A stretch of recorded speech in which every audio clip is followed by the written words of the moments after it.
Let's talk about the listen and choose the best response question type in the TOEFL listening section. In this question type, you will hear one short statement or question, and your task is to choose the most appropriate response. This question is not simply testing vocabulary. Instead, it tests whether you understand how real conversations work in English. In other words, you must understand the speaker's intention, the logic of the conversation, and the social context. Let's go through several important strategies. First, understand the speaker's intention. The first thing you should do is identify why the speaker said the sentence. Every statement in a conversation has a purpose. For example, a speaker may be asking for information, asking for a reason, making a request, making a complaint, or offering a suggestion. If someone asks, "Where is the chemistry building?" the appropriate response should give a location. If someone asks, "Why were you late?" the response should give an explanation. If someone says, "Can you help me with this?" the response should either accept or refuse the request. Let's look at an example. Suppose you hear the following question: "Why didn't you submit the assignment yesterday?" Now look at the answer choices. A.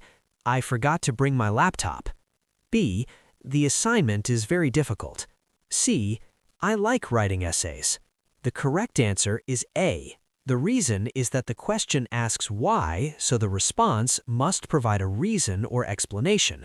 Choice A does exactly that, while choices B and C only give general comments and do not explain the situation. So before choosing an answer, always ask yourself, what is the speaker's intention? Second, focus on key words. Another very important strategy is to listen for key words, especially question words. For instance, if the question includes the word when, the answer should include a time. If the question includes where, the answer should give a location. If the question includes why, the response should give a reason. Let's look at another example.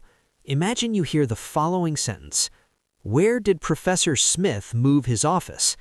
Now consider the choices. A. On the third floor of the science building. B. He teaches chemistry. C. His class starts at 9 a.m.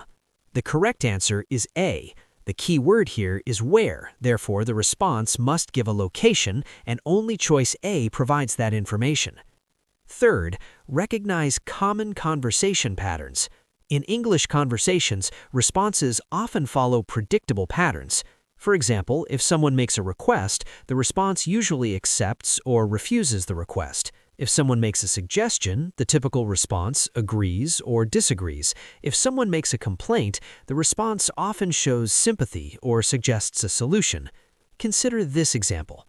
You hear the following request: "Could you lend me your calculator?" The choices are: sure, here it is.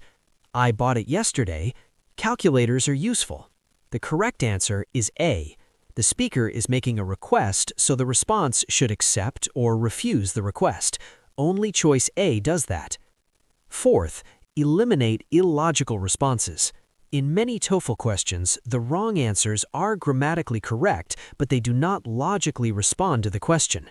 For example, suppose you hear this question: "Did you finish the reading for tomorrow's class?" Now consider the choices. A. Yes, I read it last night. B. The reading assignment is long. C. Tomorrow's class is in room 210. The correct answer is A, because it directly answers the question. Choices B and C are related to the topic, but they do not answer whether the reading was finished. This type of distraction is a very common TOEFL trap. Fifth, pay attention to tone and emotion. Sometimes the key to the correct answer is the speaker's emotion. For instance, the speaker may sound frustrated, surprised, excited, or disappointed. The correct response should match that emotion. Let's consider an example. You hear the following statement: "I spent 2 hours studying and the class was canceled." The choices are: that must be frustrating. I usually study for 2 hours. The class meets every Tuesday. The correct answer is A. The speaker is clearly expressing frustration, so the most appropriate response is one that shows sympathy. Sixth, be careful of TOEFL trap answers. Finally, you should be aware of common TOEFL trap answers. One common trap is an answer that repeats the same words from the question but does not actually answer it. For example, where is the student center? Choices: students meet there often. It's next to the library. Many students study there. The correct answer is B because it gives the location. Choices A and C repeat the word student, but they do not answer the question. Another common trap is an answer that is related to the topic but not actually a response. For instance, can you help me carry these books? Choices: books are very heavy. Sure, let me help. I bought those books yesterday. The correct answer is B because it directly accepts the request.